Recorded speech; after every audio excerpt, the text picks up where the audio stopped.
আসসালামু আলাইকুম। Online ICT ক্লাসে সবাইকে স্বাগত জানাচ্ছি। আমি ইঞ্জিনিয়ার মোহাম্মদ একabbar হোসেন।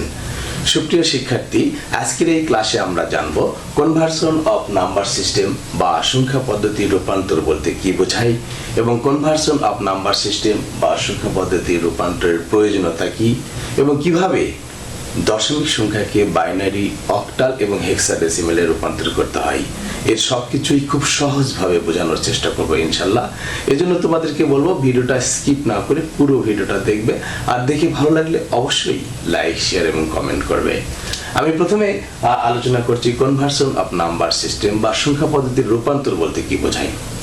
কোনো একটি সংখ্যা পদ্ধতির কোনো মানকে অন্য কোনো সংখ্যা পদ্ধতির সমকক্ষ মানে প্রকাশ করাকে সংখ্যা পদ্ধতির রূপান্তর বা কনভার্সন অফ নাম্বার সিস্টেম বলা হয়। এর প্রয়োজনীয়তা কি?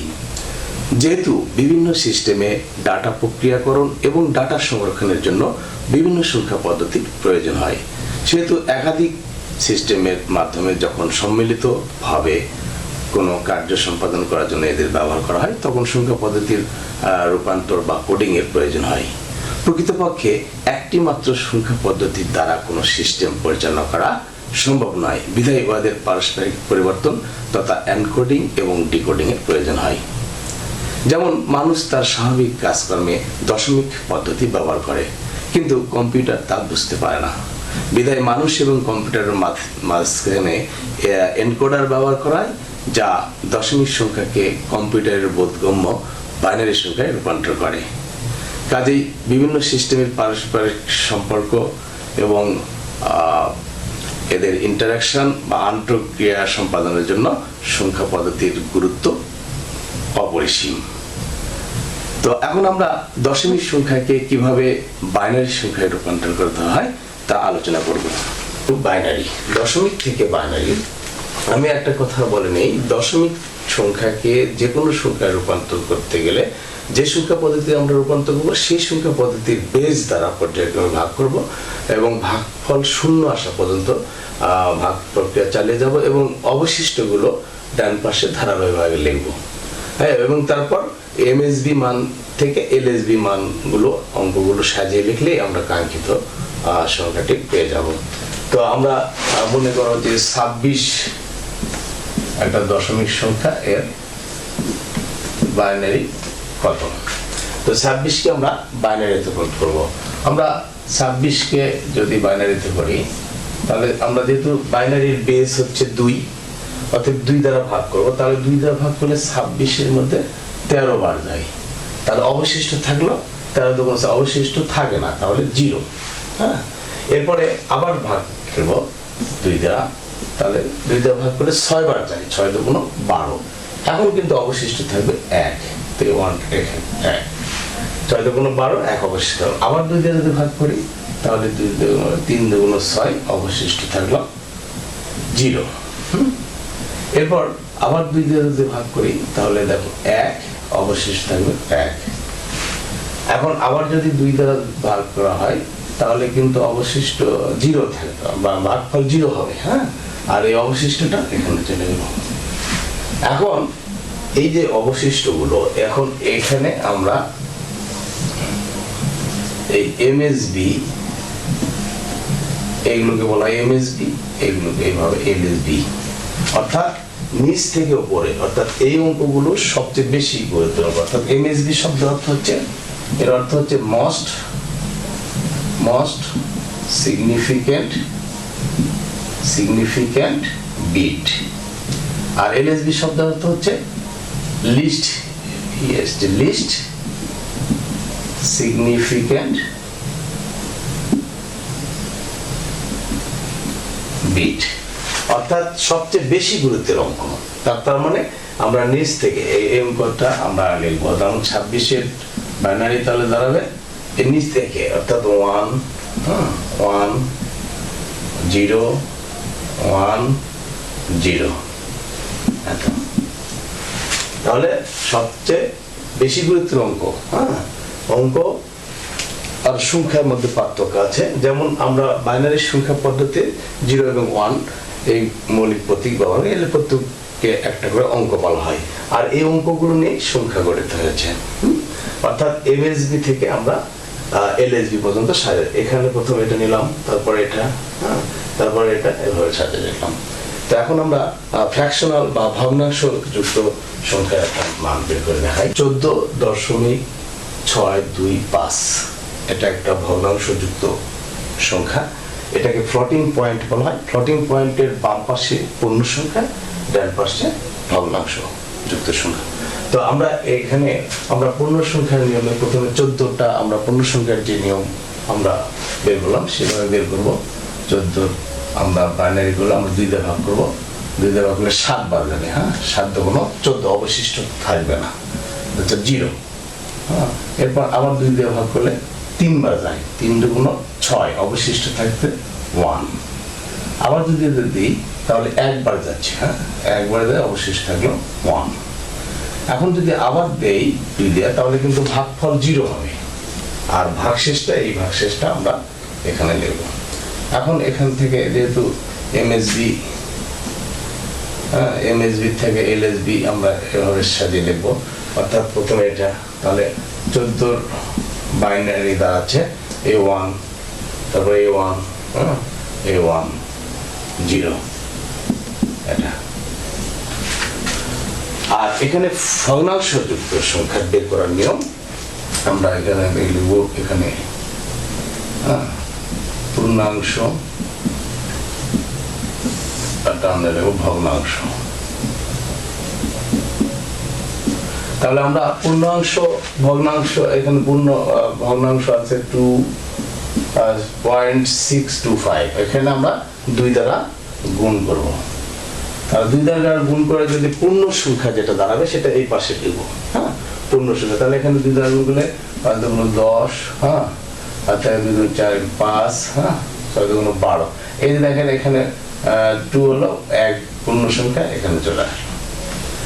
আবার 2 দিয়ে দেব, তাহলে এখানে 0, 5 10 0, 5, এখানে কিন্তু পূর্ণ সংখ্যা নাই, তার মানে 0। এরপর আবার যদি 2 দিয়ে দেই তাহলে 0 0 5 10 0, পূর্ণ সংখ্যা 1 দাঁড়ালো। এখন যেটা করতে হবে আমাদের ভগ্নাংশের ক্ষেত্রে কিন্তু উপর থেকে নিচ এমএসবি, এটা এদিকে এমএসবি থেকে এলএসবি, তার মানে এগুলো হচ্ছে সবচেয়ে বেশি গুরুত্বের অঙ্ক। এখান থেকে সাজিয়ে লিখতে হবে। অর্থাৎ তাহলে এখানে দাঁড়াবে কত, 1, তারপর A1, তারপরে 0, তারপরে A1। ঠিক আছে, তাহলে আমাদের কি দাঁড়ালো, এই 14.625 এই দশমিকের মান দাঁড়ালো।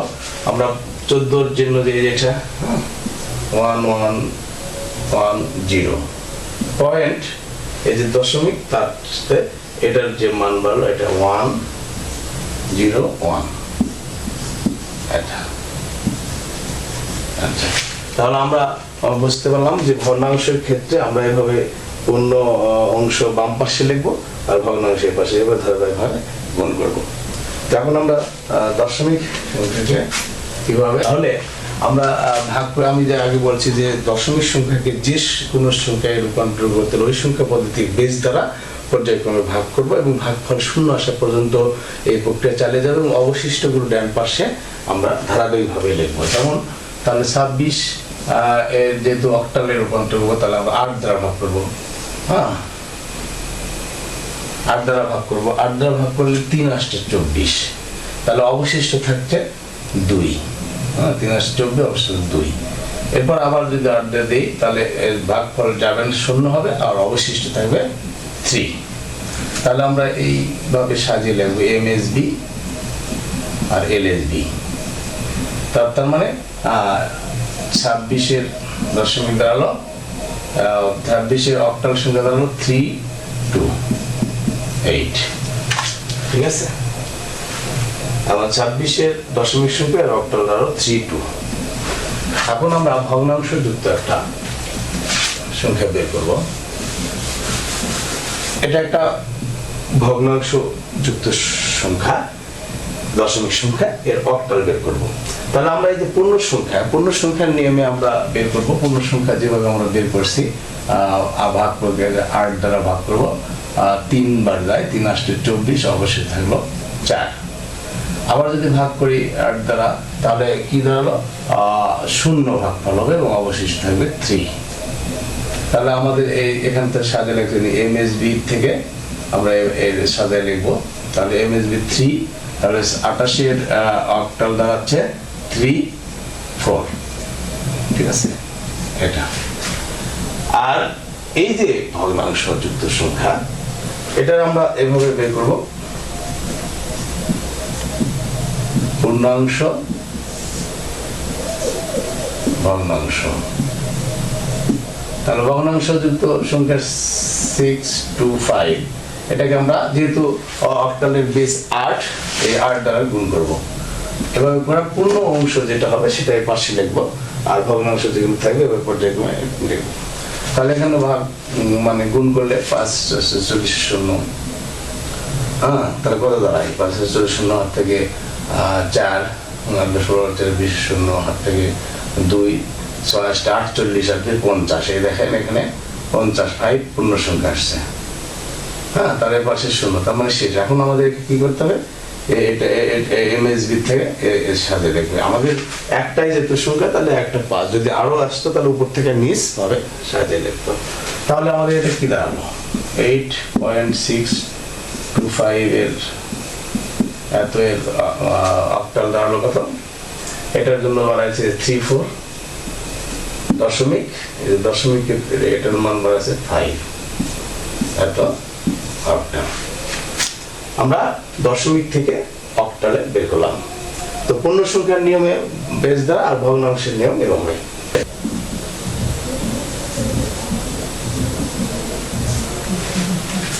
আমরা ডেসিমেল টু হেক্সাডেসিমেল, ডেসিমেল অর্থাৎ দশমিক থেকে হেক্সাডেসিমেলে রূপান্তর করবো। যেহেতু হেক্সাডেসিমেলে রূপান্তর করবো, যেহেতু হেক্সাডেসিমেল সংখ্যার বেস 16, তাহলে 16 দ্বারা আমরা ভাগ প্রক্রিয়া চালিয়ে যাব। মনে করো যে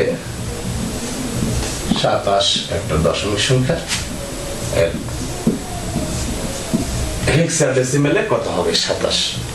তাহলে আমরা যেহেতু 27কে ভাগ করব, যেহেতু হেক্সাডেসিমেলের বেস 16, তাহলে 16 দ্বারা ভাগ করব। কয়বার যায়, 16 ভাগ করলে 16 32 বেশি হয়ে যাচ্ছে, তাহলে একবার যাচ্ছে, একবার যা অবশিষ্ট থাকতেছে কত, অবশিষ্ট থাকতেছে 11। আবার যদি ভাগ করি 16 দ্বারা, তাহলে এখানে ভাগফল 0, এ অবশিষ্ট থাকলো 1। তাহলে এখন এইভাবে আমরা সাজিয়ে লিখবো, এটা MSB, এটা LSB। তাহলে এই 1 27 এর দশমিক দাঁড়াচ্ছে কত, 27 এর 1। এখানে যেহেতু হেক্সাডেসিমেলে যেহেতু 11 না, 11 পরিবর্তে এটা B। আমরা হেক্সাডেসিমেলের যেহেতু জানি 10 এর মানে, তারপরে 11B 12C হবে, তাহলে 1B এত হেক্সা। আবার যদি দেই 16 দিয়ে, তাহলে 0 থাকবে 1। তাহলে আমরা এভাবে সাজায় লিখলে MSB LSB, তাহলে 1, এটা যেহেতু মান আমাদের B, তার মানে 27 এর পূর্ণ সংখ্যা আমরা বের করলাম, যেটা এটা কি দাঁড়ালো 1, আর এটা B। এখন ভগ্নাংশ যুক্ত, ভগ্নাংশ যুক্তের ক্ষেত্রে আমরা বের করব পূর্ণাংশ, পূর্ণাংশ ভগ্নাংশ। তাহলে 0.625 গুণন আমাদের যেহেতু 16 দ্বারা, যেহেতু বেস 16, হেক্সাডেসিমেলের বেস 16 দ্বারা গুণ করবো। করার পর যে পূর্ণ সংখ্যাগুলো আসবে, পূর্ণ সংখ্যাগুলো আমরা বাম পাশে লিখবো। পূর্ণ সংখ্যাগুলো বাম পাশে, তাহলে এখানে আমরা ভাগ করলে আমাদের কত হয়, 16 দিয়ে এটা গুণ করলে আমাদের 0, এখানে 10 আসবে, 10 পূর্ণ সংখ্যা আছে, ঠিক আছে, 10 আসবে। তাহলে আমাদের আর তো নাই, এদিক থেকে নেব MSB থেকে LSB, যেহেতু একটা সংখ্যা। এখন এটা মানে কি, এটা আমাদের লিখতে হবে এটার পরিবর্তে এ, যেহেতু হেক্সাডেসিমালে 10 কোনো অঙ্ক নাই, এ আছে। তাহলে আমাদের টোটাল কি দাঁড়ালো 27.625। হ্যাঁ, এর দাঁড়ালো কত? এটা 27-এর জন্য 1B পয়েন্ট, এখানে এটার জন্য দাঁড়ালো এ, এত হেক্সাডেসিমাল। তাহলে আমরা একটা নিয়মে আমরা পাচ্ছি। তবে এখানে দশমিক বাইনারি আমরা মনে করো যে 26 একটা সংখ্যা, এর বাইনারি কত আমরা সহজেই বের করতে পারি। আমি আরো একটি পদ্ধতি দেখাচ্ছি যাতে করে সহজেই তোমরা বের করতে পারো। সেটা হচ্ছে যেমন আমরা মতো 1 লিখবো, 1 এর ডবল 2, 2 এর ডবল 4, 4 এর ডবল 8, হ্যাঁ 8 এর ডবল 16, 16 এর ডবল 32, হ্যাঁ 32 এর ডবল 64, এভাবে 64 ডবল 128, 128 এর 256, এভাবে লিখবো আমরা। অঙ্ক যেটা বড় যেহেতু আমাদের এর মধ্যে 26 গঠিত হবে, যে সব অঙ্কগুলো ব্যবহার করা হবে সেগুলোকে আমরা, যেমন এখানে 26 এর কোনটা প্রয়োজন, এটা দরকার, হ্যাঁ আর হচ্ছে 8, 16 দরকার, 8 দরকার, হ্যাঁ 2 দরকার, 8 আর 2 10, 10 আর 16 26। তাহলে আমাদের এটা মনে করে 1 লিখতে হবে, 1, আর এগুলো 0 0, হ্যাঁ আমাদের এটাতেও 1। যেগুলো ব্যবহার করা হয় যেমন 16 আর 4 20, সরি 16 এটা লাগছে না, 8 2 10, 10 আর 16 26। তাহলে আমাদের এটা লাগছে 1 আর 1, এটা লাগেনি 0। যেগুলো প্রয়োজন সেগুলো 0 এবং যেগুলো প্রয়োজন না সেগুলো 1। এভাবে আমরা লিখতে পারি। তাহলে 26-এর দশমিক বাইনারি ধরো 1 1 0 1 0। হ্যাঁ, আমরা যেটা ভাগ প্রক্রিয়ার মাধ্যমে এটা পেয়েছিলাম। প্রিয় শিক্ষার্থী, আইসিটি ক্লাসের ধারাবাহিক ভিডিও পেতে অবশ্যই চ্যানেলটি সাবস্ক্রাইব করে পাশের বেল আইকনটি অন করে রাখবে, যাতে করে আমার পরবর্তী ভিডিও আপলোড দেওয়ার সঙ্গে সঙ্গে তোমরা পেয়ে যাও। তো ভিডিওটা ভালো লাগলে অবশ্যই লাইক, শেয়ার এবং কমেন্ট করবে। আর যারা এখন আমার চ্যানেলটিকে সাবস্ক্রাইব করেনি, আমার চ্যানেলটিকে সাবস্ক্রাইব করে পাশের বেল আইকনটা অন করে রাখবে। তো আজকে এই পর্যন্ত। পরবর্তী ক্লাসে আমি অন্য সংখ্যা পদ্ধতির রূপান্তর দেখাবো। তো সবাই ভালো থাকবে এই কামনায় আজকে ভিডিও শেষ করছি।